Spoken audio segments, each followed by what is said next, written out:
മറ്റാരുണ്ട് LDF അല്ലാതെ? First on reporter രഞ്ജിത്തിനെതിരായ ലൈംഗികാതിക്രമ കേസിലെ caravan പിടിച്ചെടുത്തു. ഇന്നലെ വൈകിട്ട് ചങ്ങനാശ്ശേരിയിൽ നിന്നാണ് കാരവൻ പിടിച്ചെടുത്തത്. ഷൂട്ടിംഗ് ലൊക്കേഷനിൽ ഉണ്ടായിരുന്ന 2 കാരവനുകളാണ് പിടിച്ചെടുത്തത്. ഇത് കൊച്ചിയിലേക്ക് എത്തിച്ചിട്ടുണ്ട്. കേസിൽ രഞ്ജിത്തിനെ എറണാകുളം CJM കോടതിയിൽ ഹാജരാക്കിയിരിക്കുന്നു.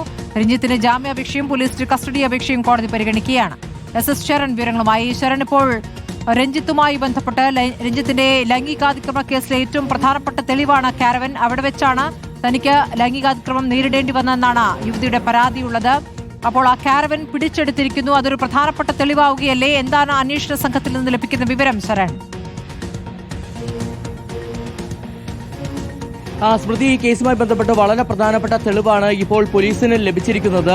ഈ 2 കാരവനുകൾ, അതായത് ഈ രഞ്ജിത്ത് സംവിധായകനായ സിനിമയുടെ ഷൂട്ടിംഗ് കൊച്ചിയിലും ഫോർട്ട് കൊച്ചിയിലും ഒപ്പം തന്നെ കോട്ടയത്തുമായി നടക്കുന്ന സാഹചര്യമുണ്ടായിരുന്നു. ഈ ലൊക്കേഷനുകളിലൊക്കെ തന്നെ 2 കാരവനുകളാണ് ഉണ്ടായിരുന്നത്. ഇതിൽ ഒരു കാരവനിൽ വെച്ചാണ് ഈ ലൈംഗിക അതിക്രമം നടന്നിരിക്കുന്നത്. അങ്ങനെ 2 കാരവനുകളും പോലീസ് പിടിച്ചെടുത്തു എന്നുള്ളതാണ് നമുക്ക് മനസ്സിലാക്കാൻ കഴിഞ്ഞിരിക്കുന്നത്. ഇന്നലെ വൈകിട്ടാണ് ചങ്ങനാശ്ശേരിയിൽ നിന്ന് ഈ കാരവനുകൾ പിടിച്ചെടുക്കുകയും അത് കൊച്ചിയിലേക്ക് എത്തിക്കുകയും ചെയ്തിട്ടുണ്ട്. ഇനി സ്വാഭാവികമായിട്ടും ഏത് കാരവനിൽ വെച്ചാണ് ഈ ലൈംഗിക അതിക്രമം നടന്നതെന്നുള്ള കാര്യത്തിൽ വ്യക്തത വരുത്താനുള്ള പരിശോധനകളിലേക്ക് പോലീസ് കടന്നിട്ടുണ്ടെന്നുള്ളതാണ് നമുക്ക് മനസ്സിലാക്കാൻ കഴിഞ്ഞിരിക്കുന്നത്. നിലവിൽ ഏറ്റവും പ്രധാനപ്പെട്ട കാര്യം രഞ്ജിത്തിനെ Ernakulam judicial first class magistrate കോടതിയിലേക്ക് എത്തിച്ചിട്ടുണ്ടെന്നുള്ളതാണ്. അല്പസമയം മുമ്പാണ് അദ്ദേഹത്തെ എത്തിച്ചത്. ഏതെങ്കിലും വിധത്തിൽ പ്രതികരണം ആരാഞ്ഞിരുന്നു, അതായത് എന്തെങ്കിലും പ്രതികരിക്കാനുണ്ടോ എന്ന് ചോദിച്ചപ്പോൾ കൃത്യമായ ഒരു പ്രതികരണം, ഒരു മറുപടിയും ഇല്ലാതെയാണ് അദ്ദേഹം കോടതിക്കുള്ളിലേക്ക് പോയത്. ഇതിൽ പ്രധാനപ്പെട്ട കാര്യം അല്പസമയത്തിന് തന്നെ അന്വേഷണ സംഘത്തിന്റെ കസ്റ്റഡി അപേക്ഷ കോടതി പരിഗണിക്കുമെന്നുള്ളതാണ്.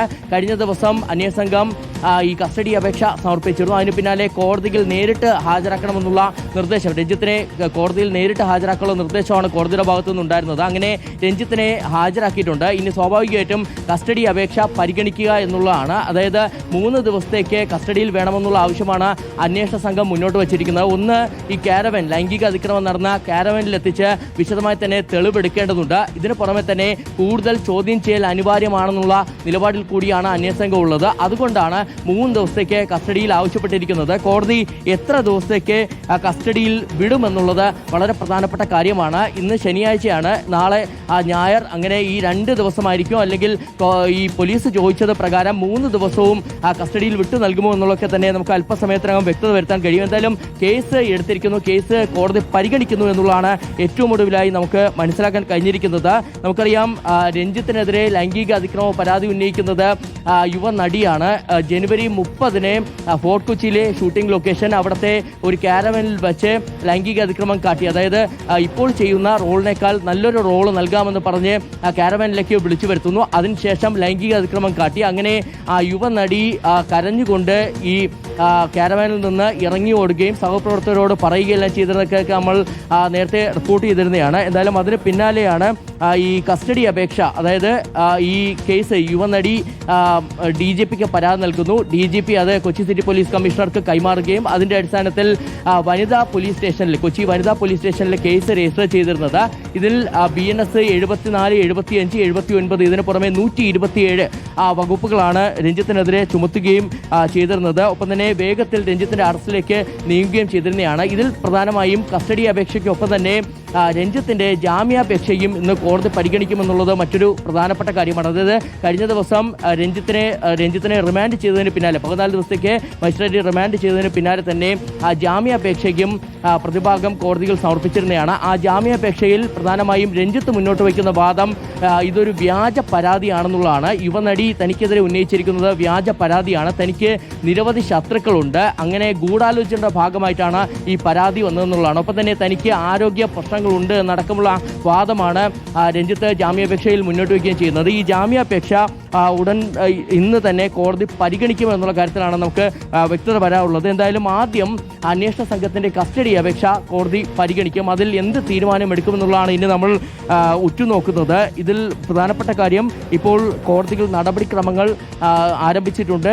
കസ്റ്റഡി അപേക്ഷ പരിഗണിക്കുകയാണെന്നുള്ളതാണ് നമുക്ക് മനസ്സിലാക്കാൻ കഴിഞ്ഞിരിക്കുന്നത്. എന്തായാലും അറസ്റ്റ് നടപടിക്രമങ്ങൾ പാലിക്കാതെ എന്നുള്ള ഒരു വാദം പ്രതിഭാഗം ഇന്ന് കോടതിയിൽ മുന്നോട്ട് വെച്ചിരിക്കുന്നു എന്നുള്ളതാണ്. ഏറ്റവും ഒടുവിലായിട്ട് കോടതിയിൽ നിന്ന് നമുക്ക് ലഭിക്കുന്ന വിവരം അതാണ്. അതായത് പ്രതിഭാഗം അറസ്റ്റ് നടപടിക്രമങ്ങൾ പാലിക്കാതെയാണ് ഇത്തരത്തിൽ ഉള്ള നടപടികളുമായി പോലീസ് മുന്നോട്ട് പോയത് എന്നുള്ളത് പ്രതിഭാഗം വാദിക്കുകയാണ്. കഴിഞ്ഞ ദിവസം നമുക്കറിയാം ഈ രഞ്ജിത്തിനെ 14 ദിവസത്തേക്ക് റിമാൻഡ് ചെയ്തപ്പോൾ തന്നെ പ്രതിഭാഗം മുന്നോട്ട് വെച്ചിരുന്ന വാദങ്ങളിൽ ഒരു പ്രധാനപ്പെട്ട വാദം ഇതായിരുന്നു. അതായത് അറസ്റ്റ് നടപടിക്രമങ്ങൾ പാലിക്കാതെ വേഗത്തിൽ ധൃതി പിടിച്ചുള്ള അറസ്റ്റാണ് ഇവിടെ നടന്നിരിക്കുന്നതെന്നുള്ളൊരു വാദമാണ് പ്രതിഭാഗം മുന്നോട്ട് വെച്ചിരുന്നത്. അത് തന്നെയാണ് അവർ ഇന്ന് കസ്റ്റഡി അപേക്ഷ പരിഗണിക്കുന്ന വേളയിൽ മുന്നോട്ട് വയ്ക്കുന്നതെന്നുള്ളതാണ് ഏറ്റവും ശ്രദ്ധേയമായിട്ടുള്ള കാര്യം. എന്തായാലും ഇതിൽ രഞ്ജിത്തിന് പുറമെ തന്നെ കൂടുതൽ പ്രതികൾ ഉണ്ടാകുമെന്നുള്ള സൂചന കൂടി അന്വേഷണ സംഘം നൽകുന്നുണ്ട്. നമുക്കറിയാം നേരത്തെ രഞ്ജിത്തിനെ കോട്ടയത്ത് വച്ച്, അതായത് ഈ കേസ് രജിസ്റ്റർ ചെയ്യുന്നു, അതിന് പിന്നാലെ രഞ്ജിത്തിനെ അറസ്റ്റ് ചെയ്യാനുള്ള നടപടികൾ ആരംഭിക്കുകയും ചെയ്തിരുന്നു അന്വേഷണ സംഘം. അപ്പോൾ രഞ്ജിത്ത് കോട്ടയത്തെ ഷൂട്ടിംഗ് ലൊക്കേഷനിലുണ്ടെന്ന വിവരം ലഭിക്കുന്നു. പിന്നീട് അന്വേഷണ സംഘത്തിലെ ചിലർ കോട്ടയത്തേക്ക് എത്തുന്നു. അപ്പോൾ അവിടെ ഈ വിവരം അറിഞ്ഞുകൊണ്ട്, അതായത് തനിക്കെതിരെ ഒരു കേസുണ്ട്, അറസ്റ്റിലേക്ക് അന്വേഷണ സംഘം നീങ്ങുന്നു എന്നുള്ള വിവരം ചോർന്ന് ലഭിക്കുന്നു. അതിൻ്റെ അടിസ്ഥാനത്തിൽ രഞ്ജിത്ത് അവിടെ നിന്ന് കടന്നു കളയുകയും പിന്നീട് തൊടുപുഴയിലേക്ക് എത്തുകയുമായിരുന്നു. അങ്ങനെ തൊടുപുഴയിൽ എത്തുന്ന വേളയിൽ തൊടുപുഴയിൽ വാഹനം തടഞ്ഞു നിർത്തിയാണ് അന്വേഷണ സംഘം തൊടുപുഴ പോലീസ് രഞ്ജിത്തിനെ കസ്റ്റഡിയിലെടുക്കുന്നത്.